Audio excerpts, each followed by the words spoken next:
எல்லாருக்கும் வணக்கம். நான் உங்கள் சக்தி. இந்த வீடியோவில் வந்து பார்த்தீங்கன்னா மலையாள இண்டஸ்ட்ரியில் இருந்த தரமான ஒரு 5 படங்க. இது வரைக்கும் நீங்கள் பார்த்துலாத ஒரு படம். என்னதான் மலையாள இண்டஸ்ட்ரி அப்படின்னோடனே ஒரு கிரைம் இன்வெஸ்டிகேஷன் த்ரில்லர் அந்த மாதிரி தான் எல்லாம் மைண்டில் யோசிப்பீங்க. பட் உங்கள் மனசை உங்களுடைய ஹார்ட்டை டச் பண்ணுற மாதிரி அருமையான ஒரு 5 படங்கள் வந்து ரிலீஸ் ஆயிருங்க. இந்த படங்கள் பெரும்பாலும் நீங்கள் பார்க்குறதுக்கான வாய்ப்பு ரொம்பவுமே வந்து குறைவு. அதுக்காக தான் இந்த படத்தை நான் மெயினாகவே வந்து லிஸ்ட் அவுட் பண்ணேன்.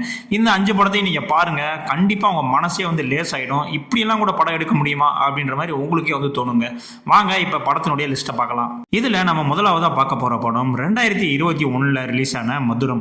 இந்த படத்தினுடைய ஒன்லைன ஸ்டோரி என்ன அப்படின்னு வந்து பாத்தீங்கன்னா, கதாநாயகன் தன்னுடைய மனைவியை ஒரு அரசு மருத்துவமனையில வந்து அட்மிட் பண்ணியிருக்காரு. அட்மிட் பண்ணோன்னே என்ன சொல்றாங்கன்னா, கூட ஒரே ஒரு அட்டெண்டர் தான் இருக்க முடியும், வேற யாரும் இருக்கக்கூடாது அப்படின்ற மாதிரி சொல்லிட்டாங்க. உடனே அவர் ஹீரோ மட்டும் அங்கேயே தங்கி அவங்களுக்கு தேவையான பணிவிடைகள் பண்றது, இந்த காஃபி வாங்கி கொடுக்கறது, சாப்பாடு பண்றது, இந்த மாதிரி வேலைகள்லாம் வந்து பண்ணிட்டு இருக்காங்க. தூங்கும் போது வந்து பாத்தீங்கன்னா அந்த ஹாஸ்பிட்டலுக்கு வெளியில தான் அந்த அட்டெண்டர் ரூம் இருக்கும், அங்கதான் வந்து தங்குவாங்க. இதே மாதிரி மற்ற பேஷண்ட்ஸும் இருப்பாங்கல்ல, அவங்க கூட அட்டெண்டர்னு ஒருத்தவங்க இருப்பாங்கல்ல. ஸோ இந்த அட்டெண்டர்கள் நம்மளுடைய ஹீரோவான அட்டெண்டர், இவங்களுக்குள்ள நடக்கக்கூடிய ஒரு பாண்டு, ஒரு ரிலேஷன்ஷிப் வந்து கிரியேட் ஆகுது. இது தாங்க இந்த படத்தினுடைய ஒன்லைன ஸ்டோரி. டேய், இதெல்லாம் என்னடா ஒன்லைன ஸ்டோரி, இந்த ஸ்டோரியை வச்சு எப்படா பண்ண முடியும் அப்படின்னு கேட்டால், இந்த சாதாரண ஒரு ஒன்லைனை வச்சு செம்மையாக வந்து ஸ்க்ரீன் பிளே பண்ணியிருப்பாங்க. இந்த படத்தில் ஜோஜோ ஜார்ஜ் அவர்களுடைய ஆக்டிங்கே வேற லெவலில் வந்து சும்மா தெறிக்க விட்டுருப்பாங்க. படம் ஃபுல்லாகவே வந்து பார்த்தீங்கன்னா ஒன்று எமோஷ்னலாக இருக்கும், இல்லை ரொமான்ஸாக இருக்கும். இந்த ரெண்டு விஷயத்தையும் படத்தில் ரொம்ப பீக்காகவே வந்து ட்ரை பண்ணியிருப்பாங்க. நீங்கள் படம் பார்த்தீங்க அப்படின்னா உங்களுக்கே வந்து புரிய வரும். ஃப்ளாஷ்பேக் சீன்ஸ் எல்லாம் ஜோஜோ ஜார்ஜ் அந்த அளவுக்கு வந்து மெனக்கிட்டு இருப்பாப்புல. நீங்கள் படம் பார்த்தீங்க அப்படின்னா கண்டிப்பாக அந்த படம் உங்களுடைய ஃபேவரட் லிஸ்ட்டை வந்து கண்டிப்பாக ஆட் ஆயிருங்க. ஆனால் இந்த படம் பார்க்கணுன்னா உங்களுக்கு கொஞ்சம் பொறுமை வேணும். ஏன்னா ஃபர்ஸ்ட் ஹாஃப் முழுவதுமே கொஞ்சம் ஸ்டோரியை வந்து செட் அவுட் பண்ணுறதுக்காக கொஞ்சம் ஸ்லோவாக தான் போகும். அதுக்கப்புறம் இன்ட்ரோல் பிளாக்கு அப்புறம் நீங்கள் படத்துக்கூடிய நீங்களே வந்து ட்ராவல் ஆக ஆரம்பிச்சிருங்க. நீங்களே அந்த ஹாஸ்பிட்டலில் இருக்கிற மாதிரியான ஃபீல் வந்து உங்களுக்கே வந்து வர ஆரம்பிச்சிடும். கிளைமேக்ஸ் முடியும் போது மனசு அப்படியே லேஸ் ஆயிருங்க. அந்த அளவுக்கு ஒரு தரமான படம்.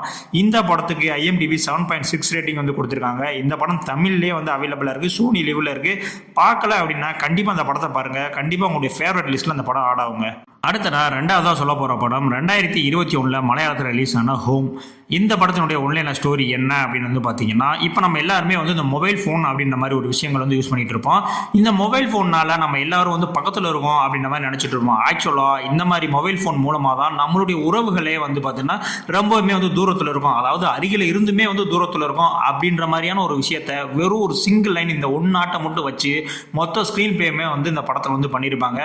கண்டிப்பாக வந்து உங்களுக்கு அப்பாக்கள்லாம் ரொம்ப பிடிக்கும் அப்படின்னா கண்டிப்பாக அந்த படத்தை வந்து பாருங்கள். ஒரு அப்பான்றவர் எப்படி இருக்கணும், அவருக்கு மனநிலைகள் என்னென்னலாம் இருக்கும், பிள்ளைகளுக்காக அவர் என்னென்னலாம் சாக்ரிஃபைஸ் பண்ணுறாரு அப்படின்ற மாதிரியான நிறைய விஷயங்களை இந்த படத்தில் அப்படியே வந்து காட்டியிருப்பாங்க.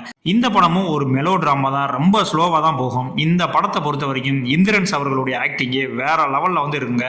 நம்மளுடைய தமிழ் எப்படி நம்மளுக்கு ஒரு MS பாஸ்கரோ, அதே மாதிரி தான் மலையாளத்தில் இந்திரன்ஸ் அவருடைய ஆக்டிங் இந்த படத்தில் சொல்ல தேவையில்லை. நீங்கள் படத்தை பாருங்கள் எந்த அளவுக்கு வந்து பண்ணியிருப்பாங்க அப்படின்னு. கிட்டத்தட்ட அவர் இல்லை அப்படின்னா இந்த ஹோம்ன்ற படமே கிடையாதுங்க. அந்த கேரக்டரை மட்டும் இந்த படத்துலேருந்து எடுத்துட்டோம் அப்படின்னா இது வெறும் ஒரு ஷார்ட் ஃபிலிம் அளவுக்கு கூட அந்த படம் இருக்காது. அந்த அளவுக்கு வந்து ஒரு ஒர்த்தான பெர்ஃபார்மன்ஸ் வந்து அவர் வந்து கொடுத்துருப்பாரு. மெயினாக வந்து பார்த்தீங்கன்னா ஒரு ஃபோன் வந்து ஆர்டர் பண்ணுவாங்க. அதாவது பையன் வந்து நம்மளுக்கு தான் ஒரு ஃபோன் ஆர்டர் பண்ணுறான் அப்படின்ற மாதிரி நினச்சிட்டு இருப்பாப்புல. ஆனால் அவருக்கு ஆளில் இன்னொருத்தவங்களுக்கு அப்படின்னு தெரியும் போது தலைமை அந்த இடத்துல ஒரு எக்ஸ்பிரஷனோட ஒரு ஸ்மைல் ஒன்று பண்ணியிருப்பாப்புல.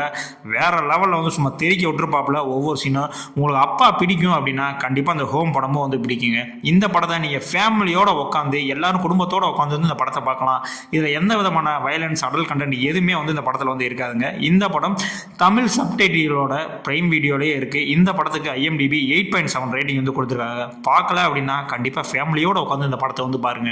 அடுத்து நம்ம மூணாவதாக பார்க்க போகிற படம் 2025 ரிலீஸ் ஆன நாராயணண்டே மூணான் மக்கள். இந்த படம் தான். இந்த படத்தினுடைய ஒன்லைன ஸ்டோரி என்ன அப்படின்னா, ஒரு 3 பிரதர்ஸ் இருக்காங்க. அதில் 2 பேர் வந்து லோக்கல்லே தான் ஒர்க் பண்ணிட்டு இருக்காங்க. ஆனால் இன்னொருத்தவர் வந்து பார்த்தீங்கன்னா அவர் வந்து லவ் மேரேஜ் பண்ணி இந்த மாதிரி ஃபாரினில் போய் செட்டில் ஆகிட்டாரு.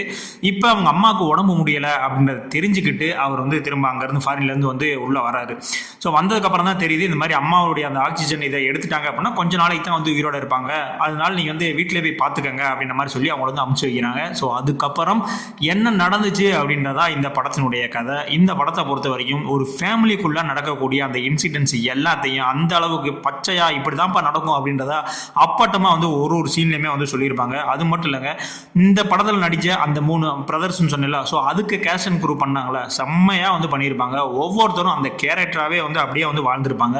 இந்த படமும் ஒரு மெலோ ட்ராமா தான். இந்த படத்தில் நீங்கள் நினைக்கிற மாதிரி ஒரு ஃபைட் சீன்ஸு, ரொம்ப கோபம் வர்றது, இந்த ஐட்டம் சாங்ஸ், இது மாதிரி எந்த எந்த விஷயமே இருக்காது. நார்மலாக ஆரம்பித்து படம் நார்மலாக கொண்டு போய் முடியும். ஆனால் படம் முடியும் போது உங்களுடைய ஹார்ட்டே வந்து அப்படியே கனமாயிரும். அந்த அளவுக்கு வந்து ஒரு தரமான ஸ்க்ரீன் பிளேயில் வந்து இந்த படம் வந்து எடுத்திருப்பாங்க. பியூர் மலையாள சினிமாலாம் உங்களுக்கு பிடிக்கும் அப்படின்னா கண்டிப்பாக இந்த படத்தை நீங்கள் பார்த்தே ஆகணுங்க. உறவுகளுக்குள்ளே நடக்கிற அந்த சின்ன சின்ன விஷயத்த அந்த அளவுக்கு தெளிவாக வந்து ஸ்க்ரீன் ப்ளே பண்ணி ஒவ்வொருத்தவங்களும் ஒவ்வொரு விஷயத்தையும் நான் இவங்க தான் இப்படி பண்ணியிருப்பாங்களோ, இல்லை இவங்க இப்படி நினச்சிருப்பாங்களோ, நம்ம வீட்டில் இப்படி நடந்தால் எப்படி இருக்கும் அப்படி இப்படின்னு உங்களை படம் பார்க்கும் போதே வந்து வேறு வேறு மாதிரி சிந்திக்க வச்சுக்கிட்டே இருக்கும் இந்த படம். இத்தனைக்கும் நான் சொன்ன மாதிரி ரொம்ப ஸ்லோ ட்ராமா தான். அந்த ஸ்லோ ட்ராமாலேயே உங்களுக்கு மிகப்பெரிய இம்பாக்ட் வந்து இந்த படம் வந்து கொடுக்குங்க. இந்த படம் உங்களுக்கு யூடியூப்லேயே இருக்குது. இந்த படத்துக்கு IMDb 6.6 ரேட்டிங் வந்து கொடுத்துருக்காங்க. நீங்கள் பார்க்கணும் அப்படின்னா கண்டிப்பாக இந்த படத்தையும் வந்து வாட்ச் பண்ணி பாருங்கள். அடுத்து நான் 4வதாக சொல்ல போகிற படம் 2013 ரிலீஸ் ஆன நார்த் 24 காதம். இந்த படம் தான். இந்த படத்தில் ஃபகத் ஃபாசில் அவர்களுடைய பெர்ஃபார்மன்ஸ் தான் வேறு லெவலில் இருக்கும்.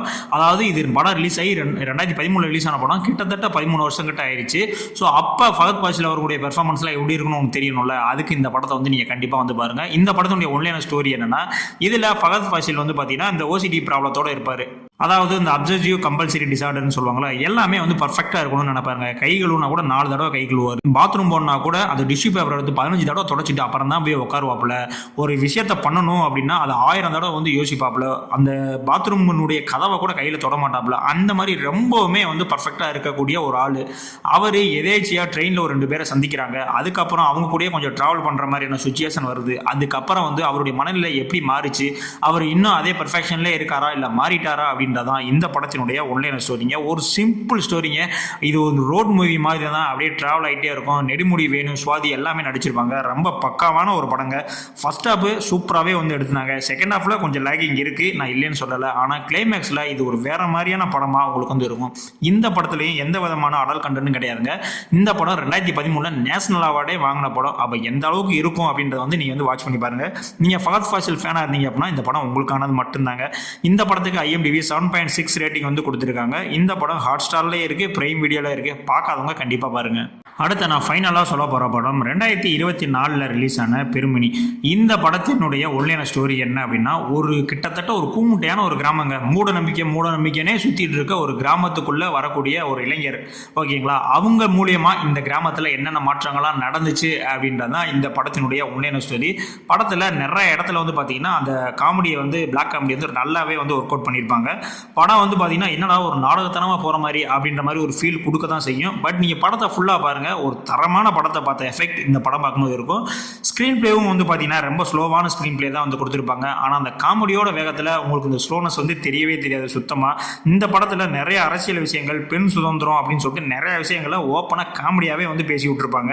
சமூகம் ஒருத்தனை எப்படி வந்து கடவுளாக்குது அப்படின்ற மாதிரியான ஒரு விஷயத்தையும் ரொம்ப அப்பட்டமாக வந்து காத்திருப்பாங்க. கிட்டத்தட்ட நீங்கள் அந்த கிராமத்துக்குள்ளேயே பயணிக்கிற மாதிரியான ஒரு உணர்வு இந்த படம் பார்க்கும்போது உங்களுக்கு வந்து கிடைக்குங்க.